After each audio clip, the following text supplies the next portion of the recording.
critical thinking. Do you react to situations based on your emotions or personal biases?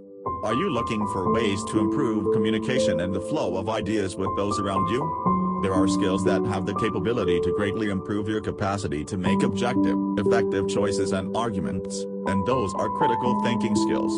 Without these skills, arguments can often be one-sided. Criticism can feel like a personal attack on your character rather than an opportunity to open up dialogue and communicate productively. Let's take a look at how to develop critical thinking skills so that you can walk into any situation with the tools needed to set intense emotions aside and make insightful decisions. 1. Become a self-critic. The very first and most important step for developing critical thinking skills is becoming a critic of your own thoughts and actions. Without self-reflection, there can't be growth. You can break down your own thoughts by asking yourself why you believe something. When you do this, you need to clarify your thoughts by assessing this information objectively and finding a solid logic to what you believe, rather than just a muddled idea. Why do I believe this? Can I think of examples in my life when this proved true or false? Am I attached to this idea emotionally? Why? When we self-reflect, we are able to observe how we respond to a situation, in our minds and out loud. Another aspect of becoming a self-critic is acknowledging your strengths, weaknesses, personal preferences and biases. When you know this information, you can understand why you approach certain situations from a specific perspective, and then you can step around that viewpoint because you are aware of its presence. 2. Active listening. Thinking and listening are nearly impossible to do at the same time. To become a critical thinker, you need to be able to listen to others' ideas, arguments and criticisms without thinking of your response or reaction while they are speaking. You can't properly absorb the information someone is trying to convey to you if you don't take the time to truly listen. Listening allows us to feel empathy.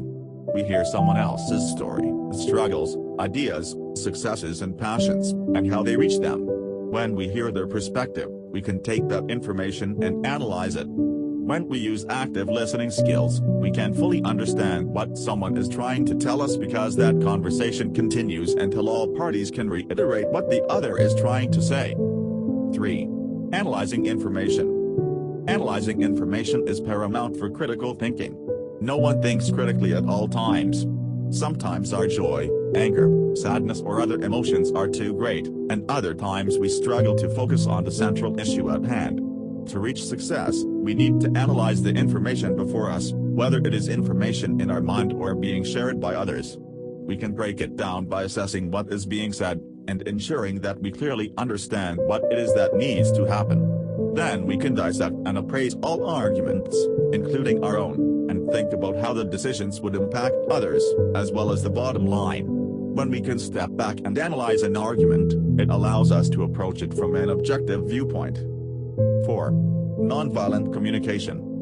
Critical thinking isn't much help if you can't communicate in a nonviolent, productive way. When listening and analyzing different arguments, you first need the ability to recognize valid logic. Then you need to be able to communicate with other people in a productive way.